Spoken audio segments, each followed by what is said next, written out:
நம்ம பண்ணை இயற்கை அங்காடி 100% இயற்கை வேளாண் தயாரிப்பு. தொடர்புக்கு 87 54 44 92 99. உலகில் எங்கு பிறப்பினும் தமிழ் கற்கலாம் கற்பிக்கலாம். Learn and teach Tamil from worldwide. avaiyarpaadasali.org. ஒரே ஒரு வண்டி தான் இருக்குது, இண்டிகோ. ஒரே ஒரு முதலாளி தான் அந்த விண்ணூர்தியை ஓட்டுகிறார். இந்தியா முழுமைக்கு ஒரே ஒரு முதலாளி.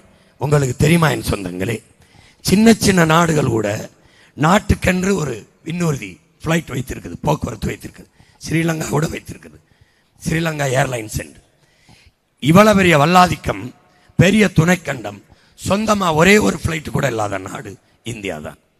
உதாரணமாக ரஷ்யாவுக்கும் உக்ரைனுக்கும் சண்டை, நம்ம பிள்ளைகளை அங்கே மாட்டிக்கொண்டாங்க. படிக்க போனவங்க, வேலைக்கு போனவங்க, திருப்பி கொண்டு வர்றதுக்கு ஒரு ஃப்ளைட்டு கிடையாது.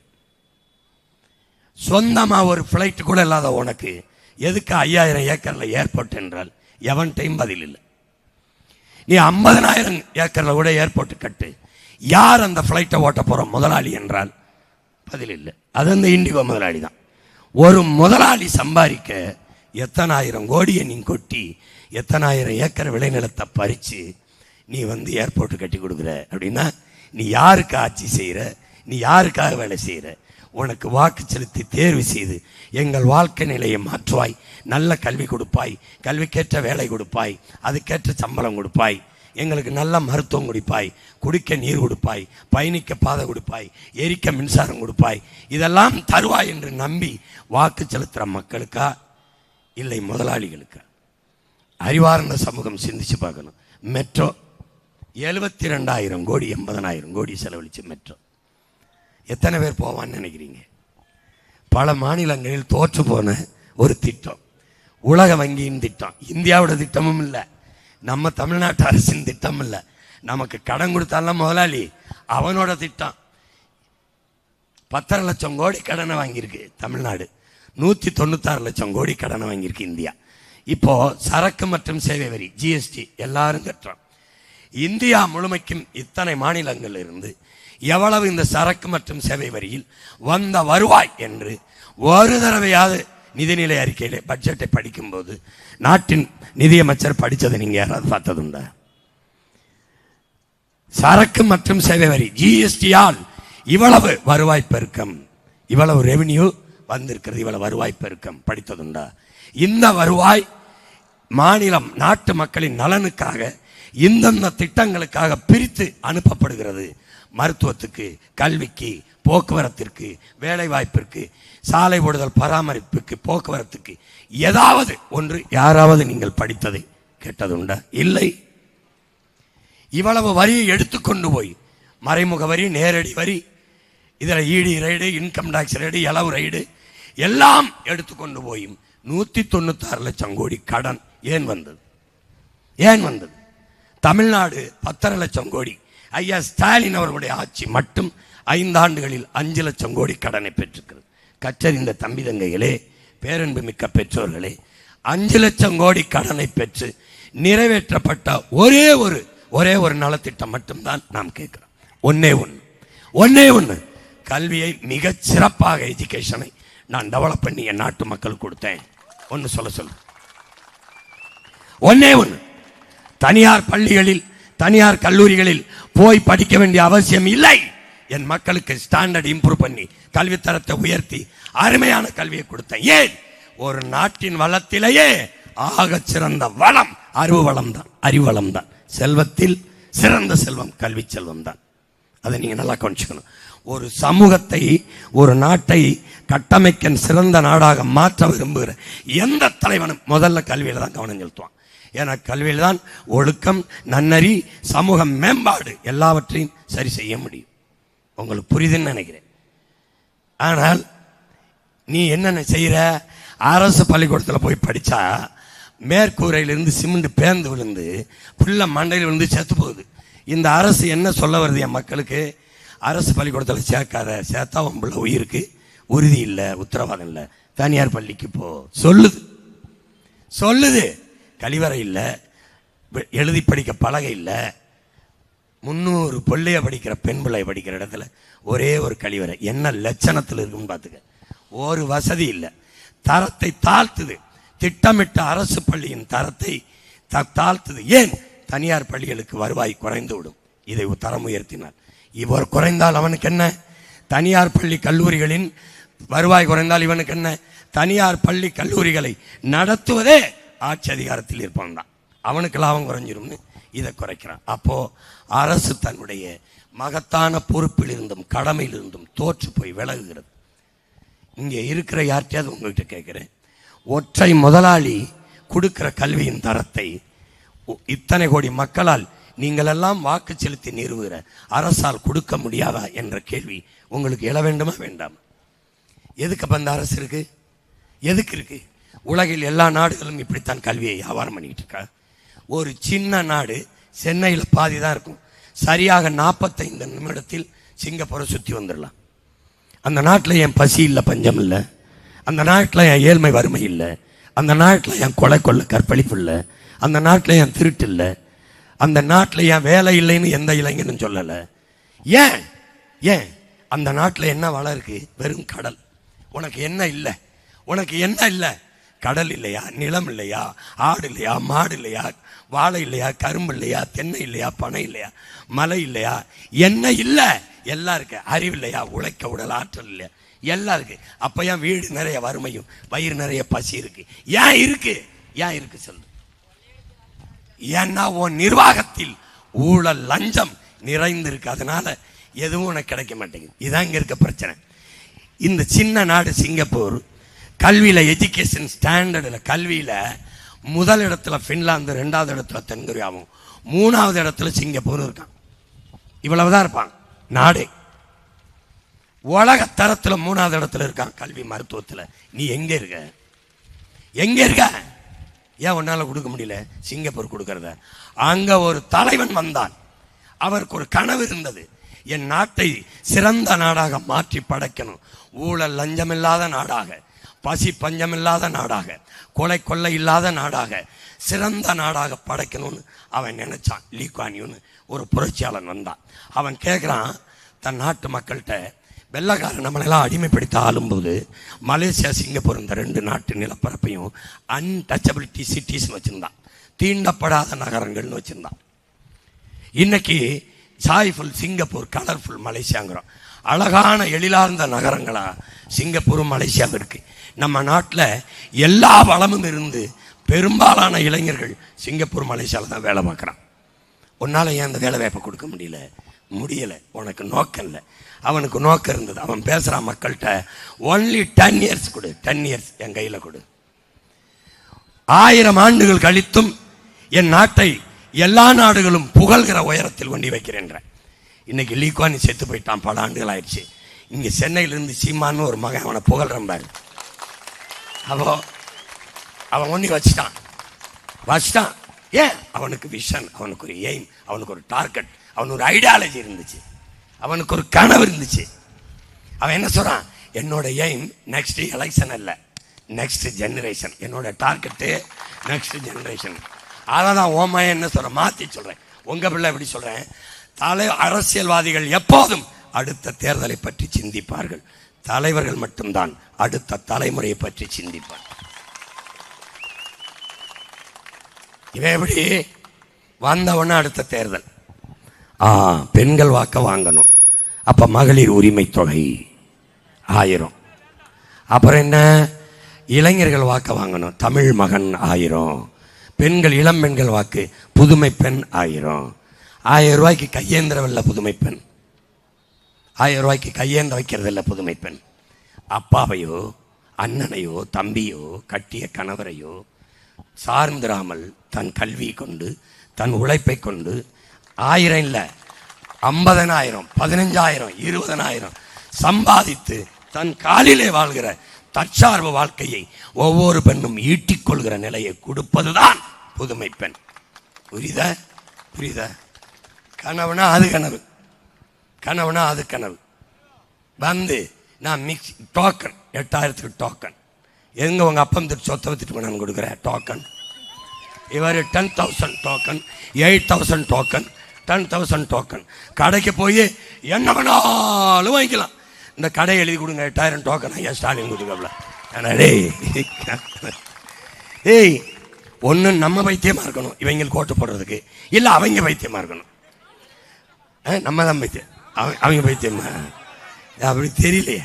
இந்த நாட்டில் படித்த பிள்ளைங்க கூட நிற்கிறீங்க, எல்லாத்துக்கும் போராடி இருக்கோம். படித்த ஆசிரியர்கள், கற்றறிந்த பெருமக்கள் நிறைந்திருக்காங்க.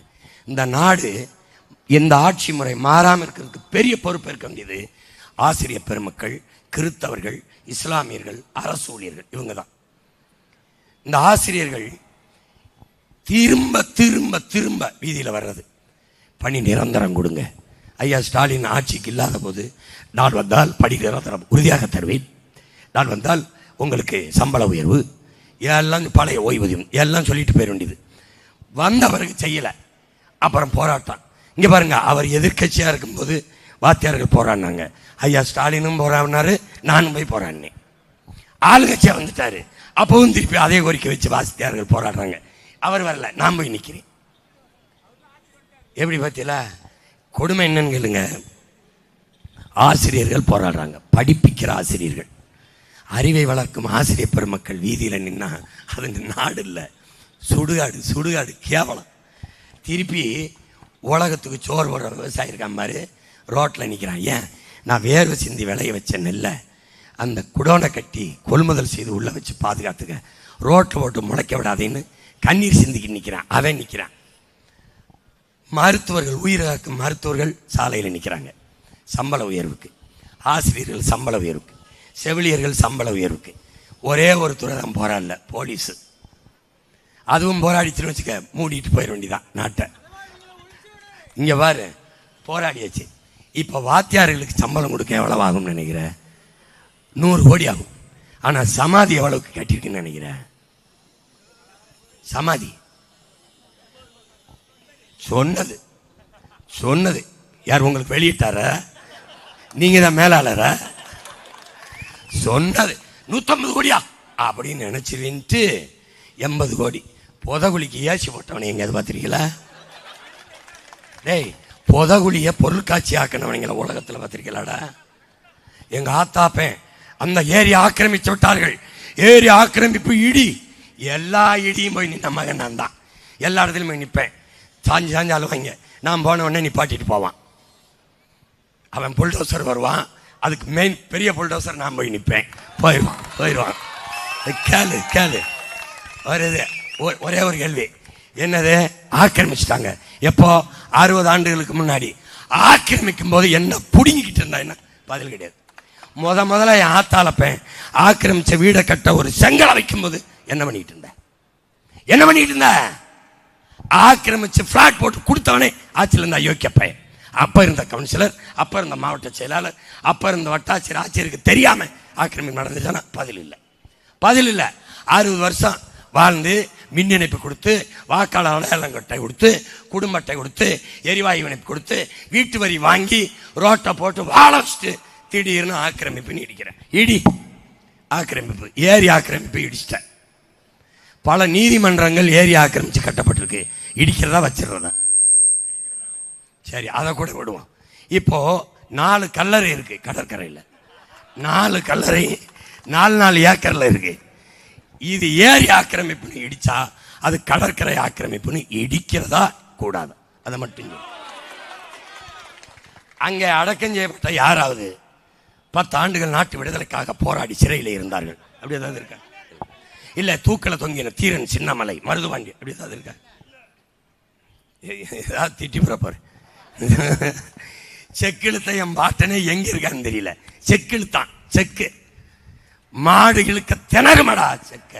ஒரு மனுஷன் இழுத்தாண்டா என் விடுதலைக்கு. ஒரு மனுஷன் பிறப்பிலேயே செல்வந்தன், சட்டம் படித்தவன், தாத்தன் சட்டம் படித்தவன், அப்பன் சட்டம் படித்தவன், அவனும் சட்டம் படித்தவன்.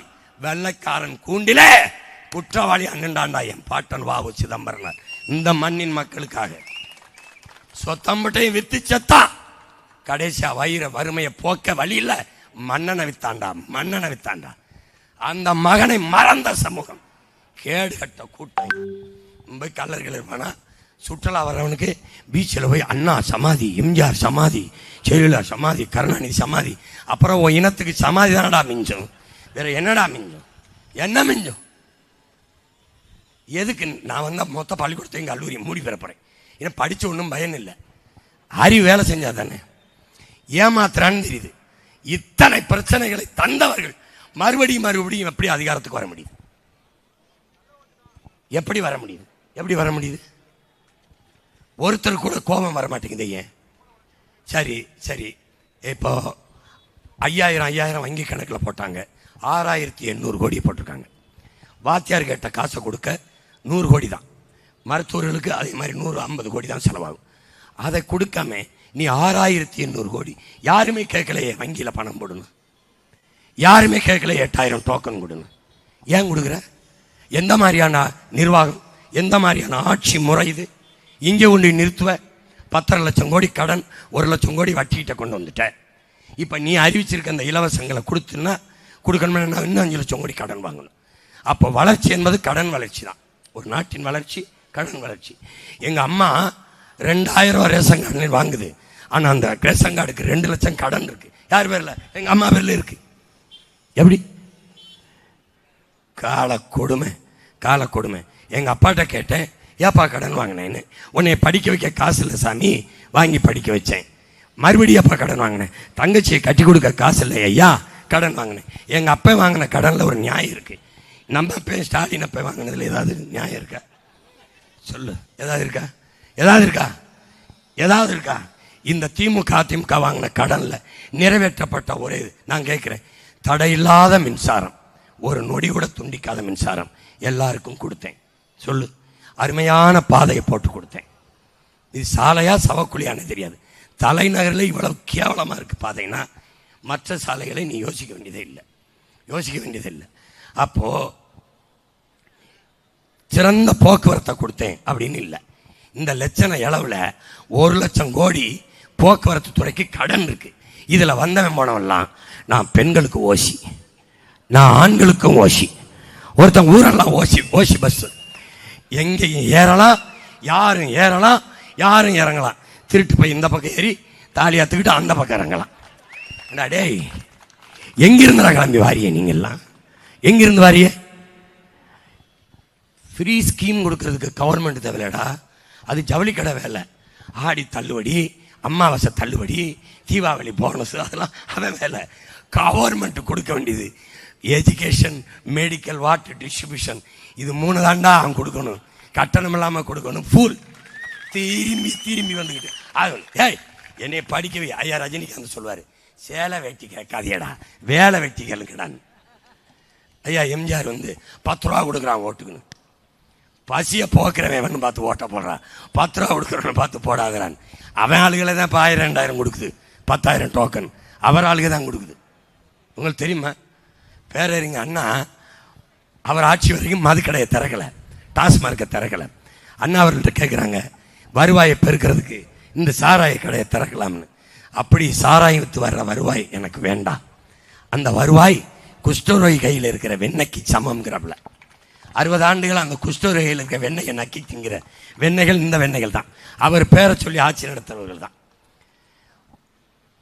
நான் ஒரு அப்பேன், எனக்கு 5 பிள்ளைகளெல்லாம் கூப்பிட்டு, ஐயா குடும்பத்தை நடத்த காசு இல்லை, குடிச்சு கொஞ்சம் காசு தாங்க, குடிச்சிட்டு காசு தாங்கன்னு வாங்கி குடும்பத்தை நடத்தினா என்னை வேணாவது மதிப்பியா? வீட்டை நடத்துறது தகப்பனே குடிக்க வச்ச பிள்ளைகளை காசு எடுத்து நடத்தினா எப்படி இருக்கும்? நாட்டை நடத்துகிற தலைவன் தன் நாட்டுக்குடிகளை குடிக்க வச்ச 50,000 கோடியை பறித்து அதில் நாட்டு நிர்வாகம் செய்கிறது எவ்வளோ பெரிய கொடுமை பார். இந்த காவல்துறை இருக்குது, நம்ம உடன் பிறந்தார்கள். குடிச்சிட்டு வண்டி ஓட்ட முடியாது, போதையில் வண்டியை ஓட்ட முடியாது. குடிச்சிட்டு வண்டியை ஓரங்கட்டு, சாவியை கொடு. குடிச்சிட்டு வண்டி ஓட்ட முடியாதுன்னு தெரிகிற இந்த ஆட்சிக்கு குடிச்சிட்டு குடும்பத்தை ஓட்ட முடியாதுன்னு தெரியாது. எப்படி பாரு, கஞ்சா விற்குது, அவின் விற்குது, கொக்கைன் விற்குது, எல்லா கர்மமும் விற்குது, போலீஸுக்கு தெரியல. ஆனால் கஞ்சாவை வாங்கி குடிக்கிறான் பார், அவனுக்கு தெரியுது சரியா இங்கே விற்குதுன்னு, வாங்கிட்டு வந்துடுறான். அது எப்படி ஒன்று விசித்திரமாக இருக்கும். குடிக்க போகும்போது நீ வண்டியில் போகலாம், குடிச்சிட்டு வண்டி ஓட்டக்கூடாது. அப்போ என்ன பண்ணுறது? விட்டுட்டு நடந்து போகிறதா, போதையில் உருண்டு போகிறதா? அப்போ என்ன செய்யணும்? ஒவ்வொரு டாஸ்மாக் கடையிலையும் 2 ஆம்புலன்ஸ் 3 ஆம்புலன்ஸ் வைக்கணும். மட்டையானவனு அட்ரஸை வாங்கிட்டு உள்ள அனுப்பணும். ஒரு ஆட்சி முறையில் ஒரு நுட்பத்தை சொல்கிறேன். குடிக்க போகும்போது அப்பா அட்ரஸ் கொடுத்து பாப்பா, ஒரு வேளை நீ பட்டாயிட்டுன்னா குடிச்சு வண்டி ஓட்டக்கூடாது தம்பி, பைக்கை எங்கே விட்டுரு, காலையில் வந்து எடுத்துக்க. அப்போ வண்டியில் ஏறி பாடு, வீட்டில் ஒன்று இறக்கி விட்டுரு. அதே டாஸ்மார்க்குன்னு வருது, இந்த கோழி சோடான்னு ஒரு படம் என் தம்பி விஜய் மில்ட்ட எடுத்துருந்தாப்புல. அதில் இமான் அண்ணாச்சி பேசுவாப்புல. குடிச்சிட்டாங்கன்னு பிடிச்சிட்டு வந்து காவல் நிலையத்தில் வச்சுருப்பாங்க. இதெல்லாம் என்ன, நீங்கள் நட்டத்தில் ஓடுற ஆவின் மாலையை டோர் டெலிவரி பண்ணுறீங்க, லாபத்தில் ஓடுற டாஸ்மார்க்கை மட்டும் டோர் டெலிவரி பண்ண மாட்டீங்களா? ஒரு ஆஃப், ஒரு குவார்ட்ரு அப்படின்னு எங்களுக்கு கொடுங்க. அந்த ஒரு குவார்ட்ரு ஆஃபோட ஒரு ஊறுகாயும் கொடுங்க. எப்படி போடுறோம் ஓட்டைன்னு பாருங்க மாப்பிள்ள. அது டாஸ்மார்க்குன்னு ஒரு படம், அதில் ஒரு வசனம் வரும், நல்லா எனக்கு ஞாபகம் இருக்கு பாரு. தம்பி, குடிச்சா நாம தான் தள்ளாடுவோம், குடிக்கலைன்னா கவர்மெண்டே தள்ளாடிடும். இவங்க காசு. ஒரு நாள் ராத்திரியில் நள்ளிரவில் சரக்கு ஓடுது கேட்க நேரில். என் தம்பி போய் கடையை கொடியோட போய் முற்றுகிட்டாங்க. அங்கேருந்து அதிகாரி எடுக்கிறார். அண்ணே தம்பியில் கொஞ்சம் போக சொல்லுங்கண்ணே. என்னாச்சு? கடையை ராத்திரியில் ஓட்டுறதுக்கு விட மாட்டேங்கன்னு தடுக்கிறாங்க.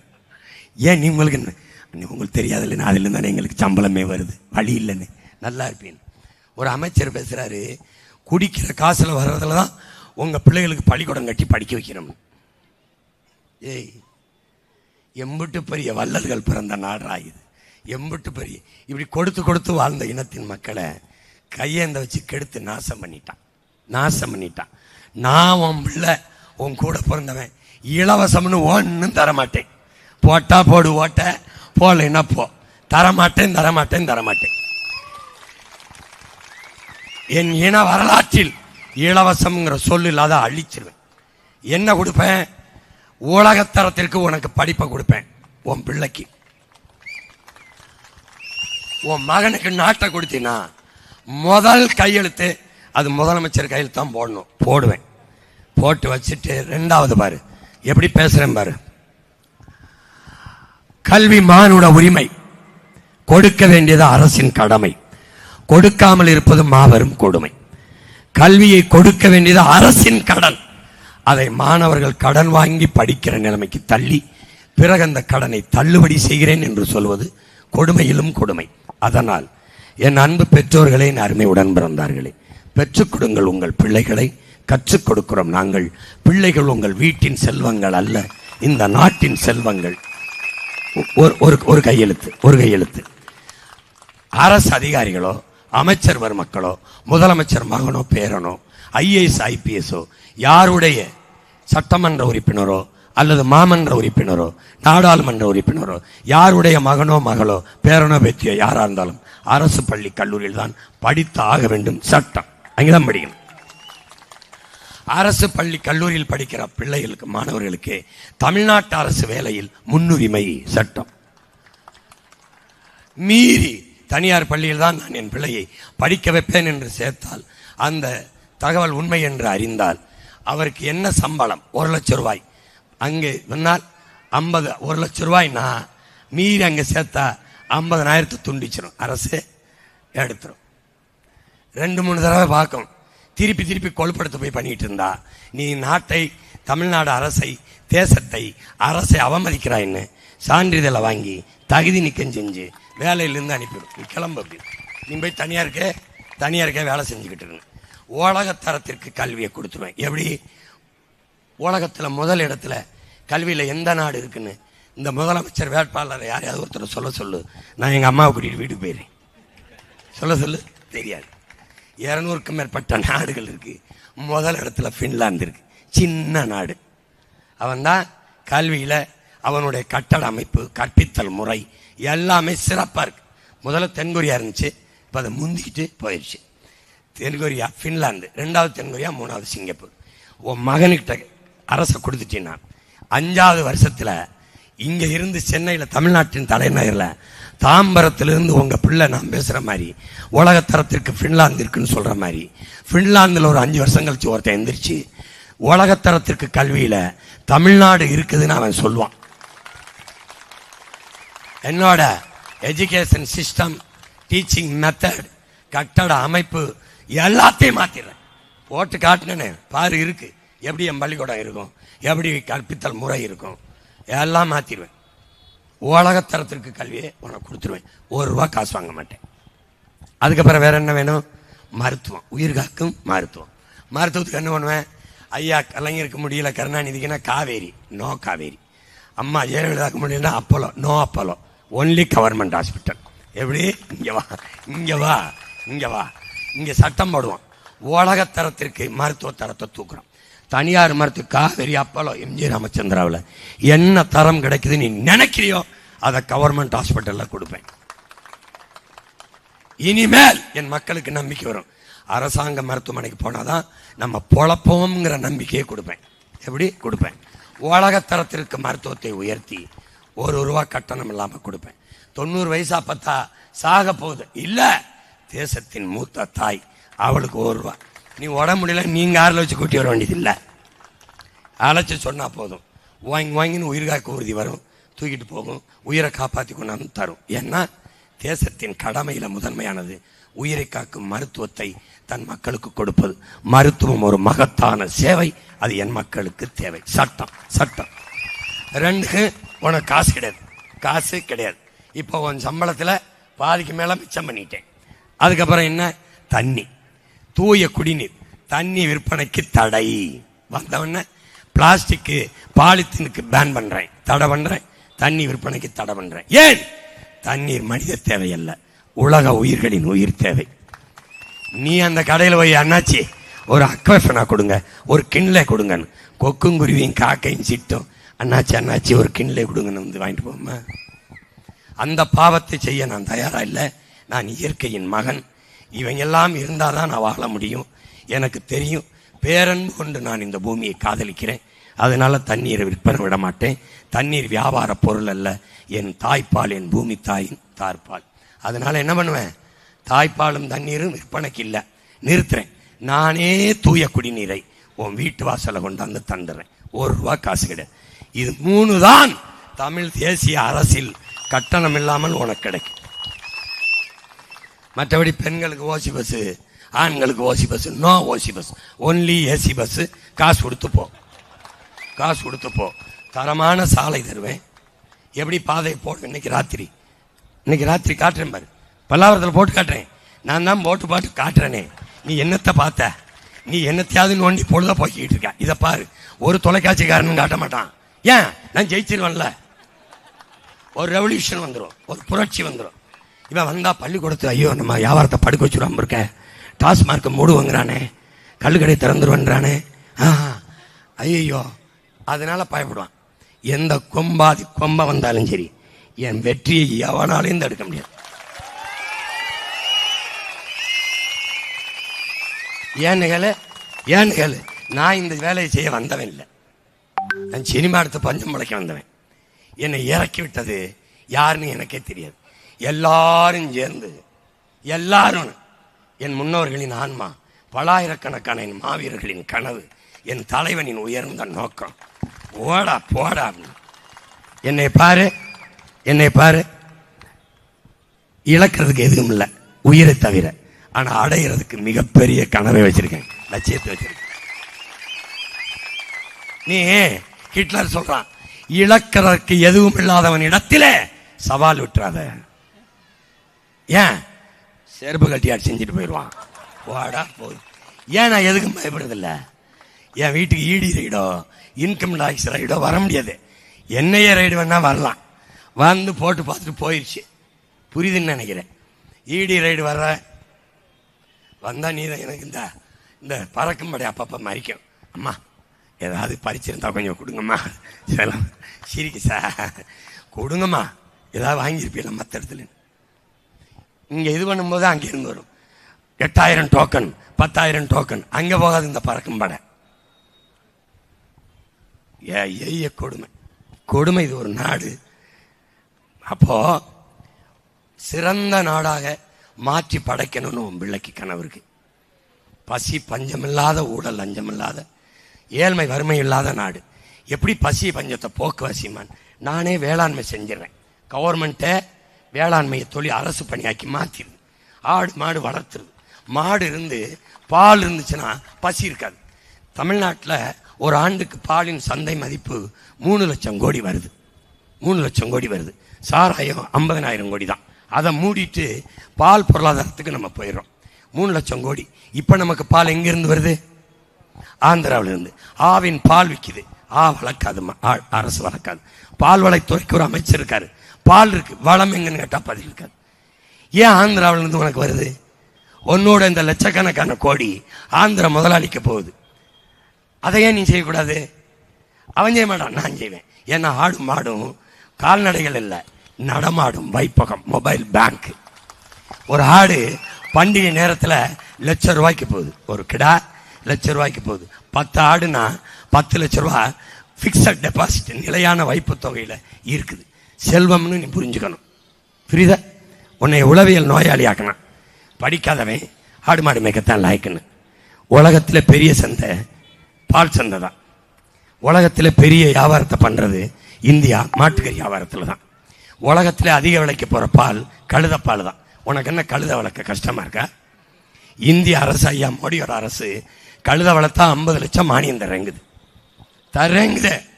போய் பாரு, ஆமாவா இல்லையான்னு. கழுதப்பால் தான் 1 லிட்டரு ₹7,000. கழுதப்பாலில் தயாரிக்கிற பாலாடை கட்டி சீஸ் தான் உலகத்திலே காஸ்ட்லி சீஸ். நான் சொல்றது உனக்கு வேடிக்கையா இருக்கும். ஒரு 5 ஆண்டு கூடு எப்படி காற்ற என் நாட்டை மாத்தின்னு பாரு.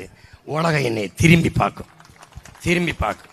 நீ பட்டுப்பூச்சியிலிருந்து எடுக்கிற பட்டு தானே விலை உயர்த்த நினைச்ச? பட்டு நூல் பட்டுப்பூச்சியிலிருந்து இல்லை. தெருவோரத்தில் எருக்களம் செடி பார்த்திருக்கியா? சுடுகாட்டில் தான் அதிகமாக முளைச்சிருக்கும். அந்த எருக்கள செடியிலிருந்து எடுக்கிற செம்பட்டு நான் இன்னைக்கு போட்டு காட்டுறேன் பாரு. இப்போ நேரம் இருக்காது காரைக்குடியில். அந்த இந்த எருக்களஞ்செடியிலேருந்து நூலை எடுத்து தயாரிக்கிற பட்டு தான் உலகத்திலே காஸ்ட்லி பட்டு. என்னால் எருக்களஞ்செடி கூடவா நான் வளர்க்க முடியாமல் போயிடும் நம்மளால். அது கூடவா? எல்லா வேலையும் உனக்கு அரசாங்க வேலையாக்கிட்டோன்னா நிம்மதியாக இருப்பேன். நீ வாழ்விடத்திலே உனக்கு வேலை தாரேன். நீ அவமானப்படு. ஆனால் டாஸ்மார்க்கில் சாராயம் ஊற்றி கொடுக்கறது கவர்மெண்ட் வேலைன்னு ஒன்று போட்டு போனில்ல. சாராயம் ஊற்றி கொடுக்கறதே அரசாங்க வேலைன்னா, சாப்பாடு போடுறது, ஆடு மாடு வளர்க்குறது, பட்டுப்பூச்சி வளர்க்குறது, நெசவு செய்கிறதெல்லாம் அரசாங்க வேலைனா அவமானம் ஒன்றும் இல்லை. நல்லா கவனிச்சுக்க. புரிதலோடு இந்த நாட்டில் வாழ பழகு. தயவு செய்து இந்த அநீதியை ஒழிச்சு விடு. உதயசூரியனுக்கு போட்டு ரெட்டலைக்கு போட்டு எங்களை ரோட்டில் போட்டது போதும். கத்தி சாக விடாத. கொஞ்சமாவது மாற்று. கொஞ்சம் சிந்தி. படித்தவர்கள் வாழுகிற நாடுன்னு காட்டு. படித்தவர்கள் கொடுமை. எந்தையாவது கொஞ்சம் சிந்திச்சு பார்த்து கொஞ்சம் யோசிச்சு இந்த தேர்தலில் அணுகுங்க. மாற்ற முடியும். உன் மகன் பெரிய கனவோடு இருக்கேன். தலைநகரை மாற்றுவோம், தமிழகத்தையே மாற்றுவோம்ங்கிற 5 தலைநகரங்களை பிரித்து வைப்பேங்கிறேன். எல்லாம் சிரிச்சான். பின்னாடி வந்த ஐயா ஸ்டாலின் தேர்தல் அறிக்கையில் 5 நகரங்கள் தலையை மட்டும் எடுத்துட்டாப்புல. தலைநகரத்தில் தலையெடுத்து 5 நகரத்தை கொண்டு வருவேன். அதை தான் நான் தலைநகரம்ங்கிறேன். இப்போ என்ன செய்யறதுன்னு தெரியல அவருக்கு. இந்த 3 பேரில் யாராவது ஒருத்தர் வந்து டாஸ்மார்க்கை மூடுவேன்னு சொல்றான பத்தியில. ஏன்னு கேளுங்க, 2 கோடி குடிகாரர்கள் இருக்காங்க. குடிகாரர்கள் மதுப்பிரியர்கள். அந்த மதுப்பிரியர்கள் வாக்கு போயிடும் நினைக்கிறேன். நான் என்ன சொல்றேன், குடிக்கிற மக்கள் போடுற வாக்கு எனக்கு வேண்டாம். நல்ல குடிமக்கள் போட்டா எனக்கு போதும். அவர்களுக்கும் சேர்த்து தான் நான் போராடுறேன். வந்தவண்ண எண்ணற்ற தாய்மார்கள் கையெடுத்து கும்பிடுறது, இந்த ஆட்சியை ஒழிச்சு விட்டுற மாட்டியா? 2வது இந்த சாராயத்தை மூடி விட்டுற மாட்டியா? இதுதான் உன் மகன் மூடுறேன். மூடிட்டு பரம்பரையாக நம்மளோடு இணைந்து வந்த பனம்பால், தென்னம்பால், ஈச்சம்பால், மூலிகை சாரை திறக்கிறேன். ஏன்னா கள்ளு குடிச்சு சத்தம் ஒருத்தனும் இல்லை, சொத்தம்பட்டையும் வித்தவனும் ஒருத்தனும் இல்லை, அக்கா தங்கச்சி தாலி அறுத்ததும் இல்லை. கல் உணவின் ஒரு பகுதின்னு தான் அரசியலமைப்பே சொல்லுது. அதனால கல்லை திறந்துட்டு இதை மூடிடுறோம். இதில் வர வருமாயை பாலில் இருந்து ஈட்டிடுறேன். பால் பெரிய பொருளாதாரம் இருக்குது. என் மாநிலத்தில் 3 லட்சம் கோடினா நான் நிறைய அதிகப்படியாக உற்பத்தி செய்து அந்நிய நாடுகளுக்கு ஏற்றுமதி செய்து மிகப்பெரிய சந்தையை எப்படி பொருளாதாரத்தில் தலை சிறந்த நாடா நான் என் நாட்டை வளர்த்து காட்டுவேன்னு ஒவ்வொன்றையும் நான் படமாக போட்டு காட்டியிருக்கேன். பாருங்க, மறுபடியும் போட்டு காட்டுறேன்.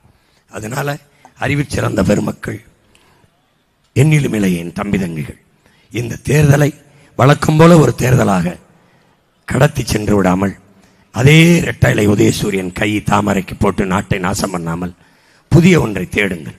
எல்லாவற்றிலும் நல்லதைத்தான் தேர்வு செய்வீர்கள். கை கடிகாரமா, அலைபேசியா, கால் சேர்ப்பா, எல்லாம் நல்லதாக இருக்க வேண்டும் என்று நினைக்கிறீர்கள். நாட்டை ஆளுகிற தலைவன் மட்டும் ஏன் ஒரு நல்ல தலைவனை தேர்வு செய்ய தயங்குகிறீர்கள்? அதில் ஏன் தடுமாறி விடுகிறீர்கள்? உணவா? நல்ல கடை. உடை எடுக்கணுமா? நல்ல கடை. எல்லாவற்றிலும் நல்லதை தேர்வு செய்கிற நீங்கள் நாட்டை ஆளுகிற தலைவர்களில் தடுமாறுகிறார்கள், தவறு செய்து விடார்கள். அடுத்த 5 ஆண்டு கால எதிர்காலத்தை தீர்மானிக்கிற வாக்கு, வலிமை மிக்க உரிமை உங்களிடத்திற்கு. அதை விற்பது என்பது மதிப்புமிக்க நம் உரிமையை விற்பது உலகில் அவமானகரமானது என்கிறார் அண்ணல் அம்பேத்கர். அதனால் அந்த மதிப்புமிக்க உரிமையை விற்றுவிடாமல் மாண்புமிக்க ஜனநாயகத்தை காப்பாற்றுகிற கடமையும் பொறுப்பும் நமக்கு இருக்கிறது என்பதை உணர்ந்து வருகிற ஏப்ரல் 3ஆம் தேதி நீங்கள் செலுத்துகிற வாக்கில் இந்த நாட்டின் எதிர்காலத்தை நல்வழியில் செலுத்துங்கள். தீய ஆட்சி முறையை தீ வச்சு கொளுத்தி விவசாய சின்னத்திற்கு வாக்கை செலுத்தி வெற்றி பெறச் செய்யுங்கள். நீங்கள் வெற்றி பெறுங்கள். உதயசூரியனுக்கு போட்டீர்கள், அவர்கள் வென்றார்கள். ரெட்டலைக்கு போட்டீர்கள், அவர்கள் வென்றார்கள். கை சின்னத்திற்கு தாமரைக்கு போட்டீர்கள், அவர்கள் வென்றார்கள், எம்எல்ஏ ஆனார்கள், எம்பி ஆனார்கள். நீங்கள் தோற்று போனீர்கள். முதன்முறையாக விவசாய சின்னத்திற்கு செலுத்தி நீங்கள் வெற்றியடையுங்கள். விவசாய சின்னத்திற்கு வாக்களிப்போம், வருங்கால தலைமுறைக்கு வாழ்வளிப்போம் என்கிற உறுதியை ஏற்போம். இந்த தேர்தலில் தாம்பரம் சட்டமன்ற தொகுதியில் போட்டியிடுகிற எங்களுடைய அம்மா, கற்றறிந்த பெருமகள் முனைவர் பேராசிரியர் தமிழ்ச்செல்வி அவர்களுக்கு நீங்கள் வாக்கு செலுத்துங்கள். தகுதி வாய்ந்த தலைவர்கள் யார் என்று பாருங்கள். நாம் தமிழர் கட்சி மட்டும்தான் பணக்காரர்களுக்கு சீட்டு கொடுக்காத ஒரே கட்சி நாம் தமிழர் கட்சி தான். இவர் நல்ல பணக்கார, 2000 கோடி சீட்டு. நீ யாரு? நீ 1000, நீ உடம்புடைய சீட்டு. ஒட்டு போட்டு சட்டை தைக்காம ஒரே துணியில் சட்டை தைச்சு போட்ட ஆளு நான் மட்டும்தான். கூட்டணி ஆட்சியில் இருந்த கட்சியை 22 பேரை கூட்டிட்டு வருது சண்டைக்கு. அப்போ 25. அப்ப நான் என்ன சொல்றேன்? மொத்த கட்சி கூட்டணிய என் ஒத்த கட்சி மோதி வெல்லும். அதனால மதிப்பிற்குரிய பெருமகள் நம்முடைய அம்மா, அறிவார்ந்த நம்முடைய அம்மாவுக்கு, தகுதி வாய்ந்த வேட்பாளருக்கு நீங்கள் வாக்கு செலுத்தி நீங்கள் வெற்றியடைய வேண்டும். மாண்புமிக்க மக்களாட்சியை இந்த மண்ணில் மலரச் செய்ய வேண்டும்.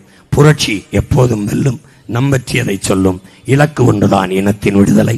இனம் ஒன்றாவோம், இலக்கை வென்றாவோம். தமிழ் தாய் வாழ்க.